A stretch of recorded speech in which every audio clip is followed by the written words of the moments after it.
Assalamu alaikum. Welcome back to my video again. So today I have decided to talk about migraine.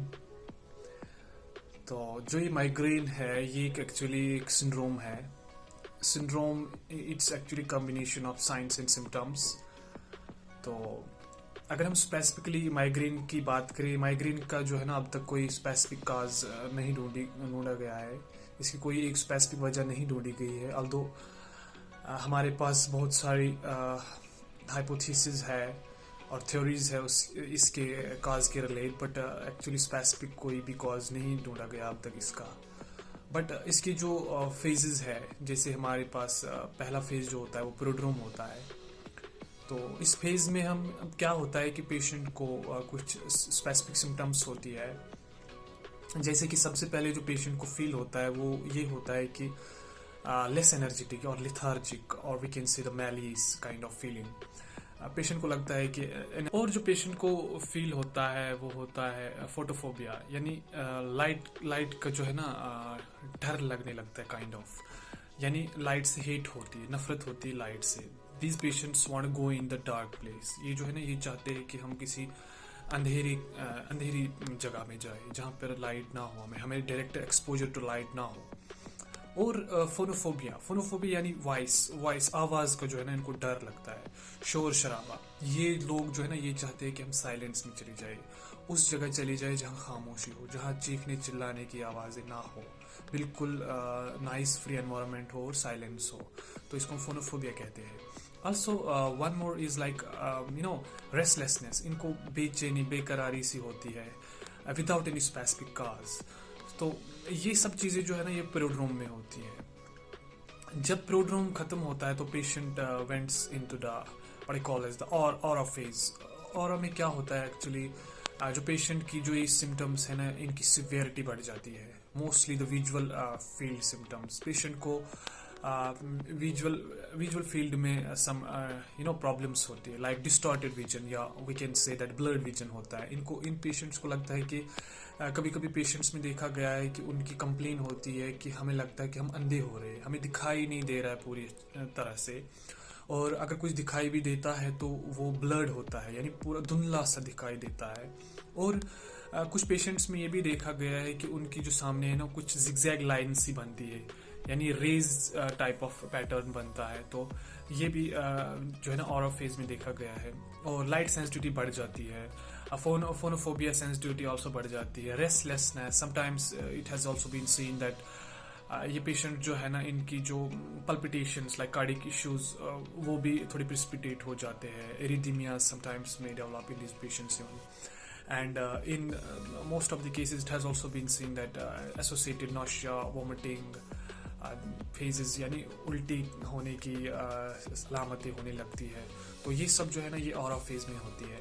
And if patient crosses the aura, then definitely the patient lands in the more severe phase that's called as the headache phase, or what we call as the post-drome phase.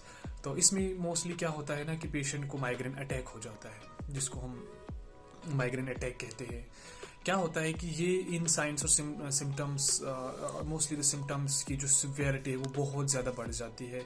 इतनी बढ़ जाती है कि patient जो है ना kind of attack mode में चले जाते हैं. इनको जो हेडेक है वो बहुत ज़्यादा सिवियर हो जाता है.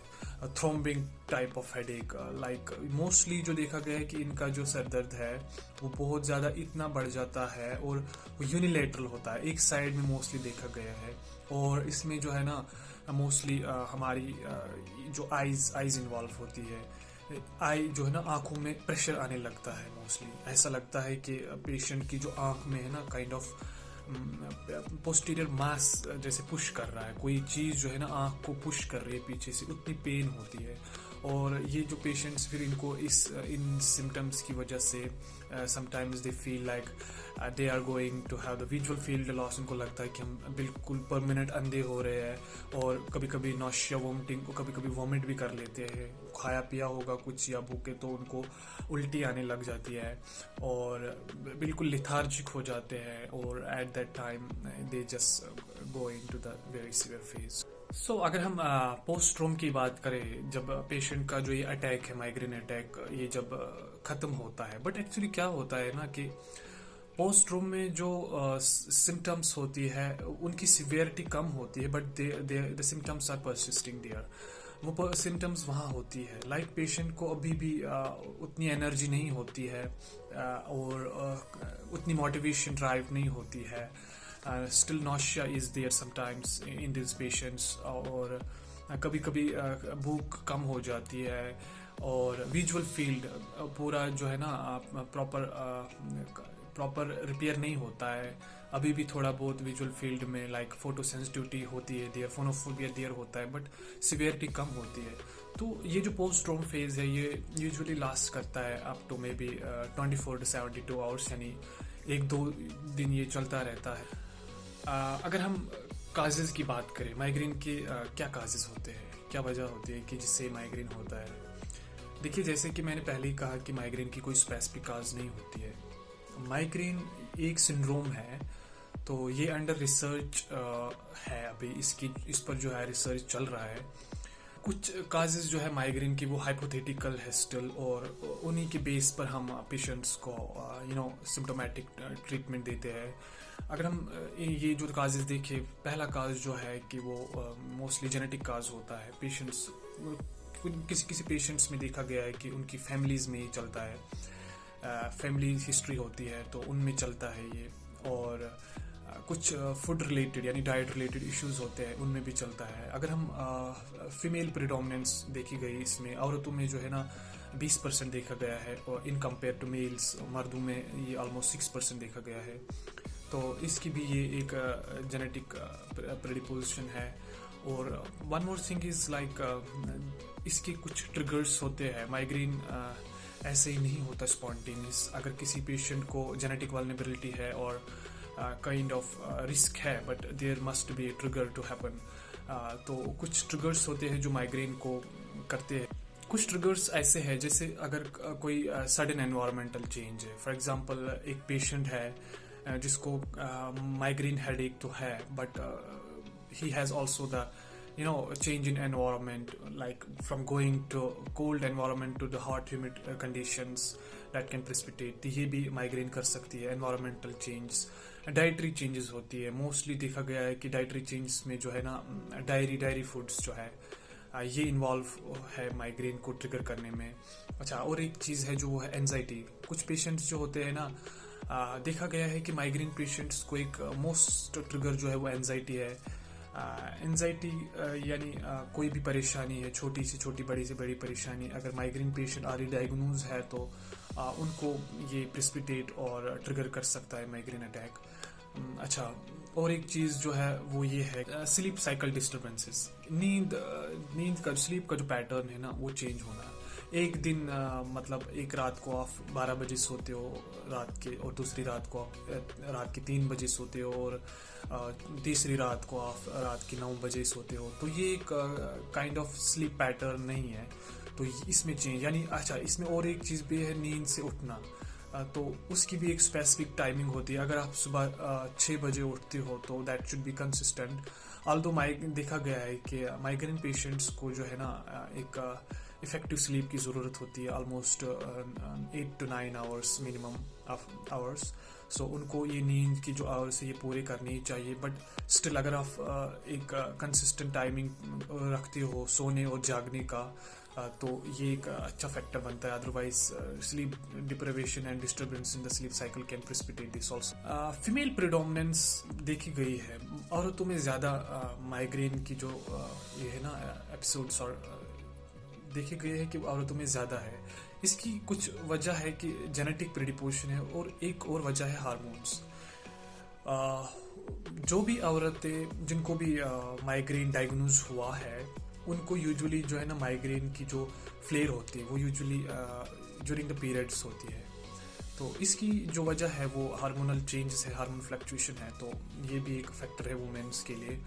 One more is that OCP, oral contraceptive pills, जो हम जो औरतें जो है ना दवाइयाँ खाती है एज ए प्रिजर्वेटिव मेजर, तो उनका भी एक साइड इफेक्ट होता है, वो भी सेल्फ यानी उनसे भी माइग्रेन एक तो प्रेसिपिटेट हो सकता है और sometimes they can themselves cause the migraine even in the patients.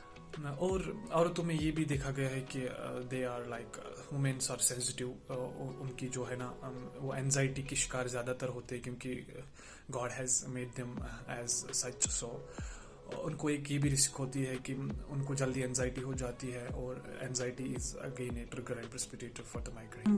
Treatment की बात करें तो I must say in one word the treatment for the migraine is just prevention, or we can say we just have to take all the necessary precautionary and preventive measures to save these patients or to get a migraine attack.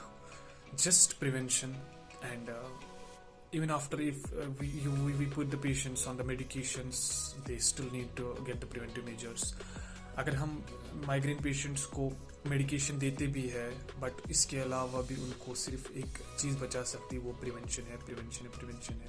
तो इस migraine की preventive measures जो है कुछ वो ऐसे है। देखिए, पहली बात तो ये है कि आपको जो है ना सबसे पहली बात अपना बिहेवियर चेंज करना है। अगर किसी पेशेंट को माइग्रेन डायग्नोज हुआ है तो सबसे पहली बात जो उसको करनी है वो अपना बिहेवियर चेंज करना है। बिहेवियर इन द सेंस खाने पीने का बिहेवियर, उसको वो चीज़ें नहीं खानी है जिससे उसको लगता है पहले कि मुझे माइग्रेन जो है ना ट्रिगर हो रहा है। जैसे कि डायरी फूड्स जो होते हैं, डायरी फूड्स यानी दूध से बनाई हुई चीज़ें लाइक पनीर है, बाकी चीज़ें हैं, इन सब चीज़ों को अवॉइड करना है, जितना हो सके उतना अवॉइड करना है एट द मैक्सिमम। तो और एक चीज़ जो है वो है फ्रूट्स की बात करें तो mostly you need to avoid the bananas, इन केलों को, जो मतलब जिन चीज़ों को आपको ज़्यादा स्टोमक पे लोड होता है तो डाइजेस्ट होते हैं, इन चीज़ों को मोस्टली अवॉइड करना है। Avoid eating bananas, avoid eating the chocolates and junk foods, processed foods, fried foods mostly, and also you need to decrease the intake of the caffeine. देखिए, कॉफ़ी यानी कैफीन जो होती है वो एक प्रेसिपिटेटर एंड ट्रिगर है for the migraine to happen. तो इस चीज़ को भी जितना हो सके उतना अवॉइड करें, कम करें। One more thing is like आपका जो स्लीप पैटर्न है उसको ठीक करें। सोने का जो शेड्यूल है एक स्पेसिफिक शेड्यूल बनाए, उसको फॉलो करने की कोशिश करें। कब सोना है, कब उठना है, एक स्पेसिफिक टाइम रखें सोने का और उठने का। और इसमें याद रहे कि जिन पेशेंट्स को माइग्रेन डायग्नोज हुआ है उनको एटलीस्ट मिनिमम 8 to 9 आवर्स सब स्लीप करनी है, 8 से 9 घंटे सोना है डेफिनेटली दे हैव टू। तो एडिकेट फ्लूइड्स, पानी और बाकी फ्लूइड्स अच्छे से पीते रहें और ज़्यादा धूप में ना निकले और अपना एनवायरनमेंट जो है ना वो फ्लक्चुएट ना करे ज़्यादा। गर्मी से धूप और धूप से गर्मी में सर्दी में ना करे ज़्यादातर। और अपने और एक चीज़ जो है पेशेंट्स को एज ए प्रिवेंटिव मेजर ये है कि इन पेशेंट्स को चाहिए कि जब जैसे ही फील हो कि हमें माइग्रेन होने वाला है, before that they need to take the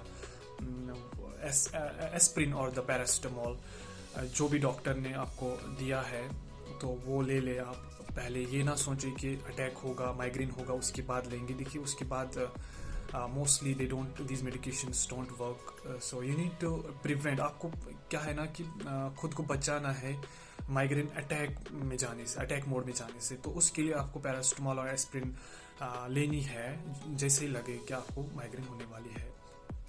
और उसके बाद जो डॉक्टर्स ने आपको मेडिकेशंस दी हुई है, ट्रिप्टन्स है और एंटीमिटिक्स है और एंजियोलिटिक्स है, उनको प्रॉपर फॉलो करें। उनकी जो डोजेज है उनको प्रॉपर ले आप, टाइम पर ले और डोज कंप्लीट करें।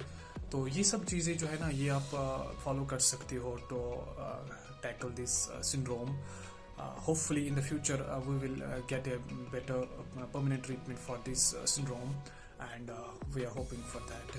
So I will meet you to you in the next video. Until that, take your care and remember me in your prayers.